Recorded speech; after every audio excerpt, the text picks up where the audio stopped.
ഒരിക്കൽ മുനാഫിഖിന്റെ തലവൻ നടന്നു വന്നു, ഇങ്ങനെ നിൽക്കുകയാ. അപ്പോൾ അതുവഴി കടന്നു വന്നു മുത്ത് മുഹമ്മദ് മുസ്തഫ. അപ്പോൾ റസൂൽ ഒരു കൈതപ്പുറത്താ വന്നത്. അപ്പൊ മുനാഫിഖിന്റെ തലവൻ അബ്ദുല്ലാഹി ഇബ്നു ഉബയ്യ് ഇബ്നു സുലൂൽ എന്ന ചങ്ങാതി ഉണ്ടായിരുന്നു. അവൻ പറഞ്ഞു, മുഹമ്മദേ, ആള് നീ ഞങ്ങളെ നബിയൊക്കെ തന്നെയാ, പക്ഷെ നീ അടുത്തേക്ക് വരരുത് മുഹമ്മദ്.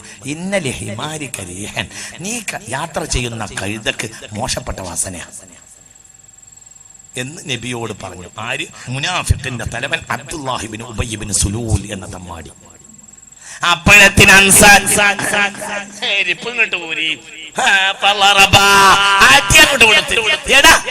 അള്ളാഹുവിന്റെ റസൂലിന്റെ കൈതയെ നിന്ദിക്ക്. ആരെയാണ് ഇവിടെ മുനാഫിഖ് നിന്ദിച്ചത്? നബിയെ നിന്ദിച്ചോ? ഇല്ല. പിന്നെ ആരെയാണ് നിന്ദിച്ചത്? നബിയുടെ കൈതയെ. അപ്പോഴത്തിന് അൻസാരി ചെരിപ്പൂരിട്ട് തലക്കടിച്ചു. അടിച്ചപ്പോ എന്താ പറഞ്ഞെന്നറിയോ?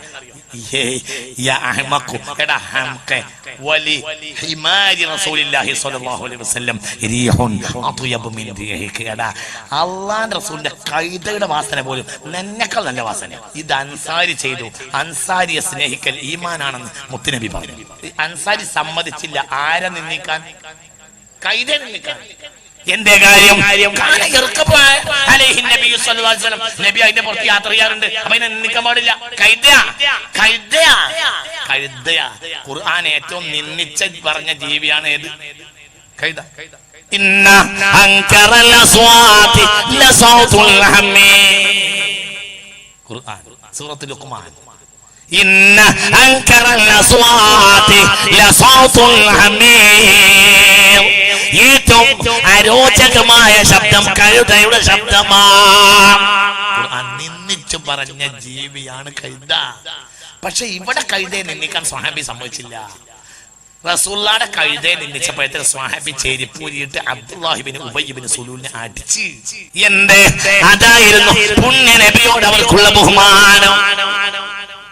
അല്ലാതെ നിസ്കാരവും നോമ്പും പഠിപ്പിക്കാൻ വേണ്ടി വന്ന കേവലം ഒരാളായിട്ടല്ല പുണ്യ നബി അവർ മനസ്സിലാക്കിയിട്ടുള്ളത്. ഹബീബായ നബിയുടെ വലിപ്പത്തരം അവർക്ക് അത്രയായിരുന്നു.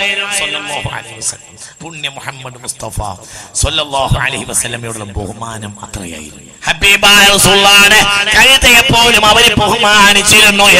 എന്തുകൊണ്ട്? ഹബീബായ നബിയോട് അവർക്ക് അത്ര വലിയ ഇഷ്ടമായിരുന്നു.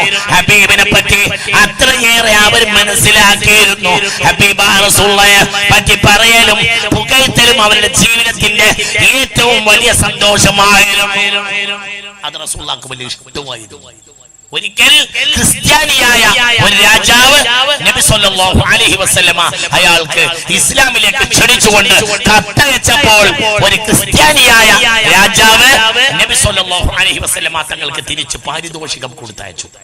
ആ പാരിതോഷികങ്ങളുടെ കൂട്ടത്തിൽ 2 അടിമ പെണ്ണുങ്ങൾ ഉണ്ടായിരുന്നു. ഒരടിമയുടെ പേര് മാരിയ എന്നായിരുന്നു. ആ പെണ്ണിനെ നബി സല്ലല്ലാഹു അലൈഹി വസല്ലം സ്വീകരിച്ചു. സല്ലല്ലാഹു അലൈഹി വസല്ലം. രണ്ടാമത്തെ അടിമ പെണ്ണിന്റെ പേര് സിരീൻ. 2 അടിമ പെണ്ണുങ്ങളെ ഒരിക്കൽ നബിയുടെ ഇസ്ലാമിലേക്ക് ക്ഷണിച്ചുകൊണ്ടുള്ള കത്ത് കിട്ടിയപ്പോൾ ഒരു ഈജിപ്തിലുള്ള ഒരു ക്രിസ്ത്യാനിയായ രാജാവ് കത്ത് നബിയിൽ നിന്ന് സ്വീകരിച്ചു. അയാൾ മുസ്ലിം ആയതൊന്നുമില്ല. പെട്ടെന്ന് അയാൾ വേഗം കുറച്ച് പാരിതോഷികങ്ങൾ മദീനയിലേക്ക് കൊടുത്തയച്ചു. അതിൽ 2 അടിമ പെണ്ണുങ്ങൾ ഉണ്ടായിരുന്നു. ഒന്ന് സുന്ദരിയായ മാരിയ, 2 സുന്ദരിയായ സിരീൻ. മാരിയയെ മുത്തുനബി കൈവശം വെച്ചു. ആ ഭാര്യയാക്കി. ആ മാരിയയിൽ മുത്തുനബിക്കുണ്ടായ മകനാണ് സയ്യിദുന ഇബ്രാഹിം റളിയല്ലാഹു.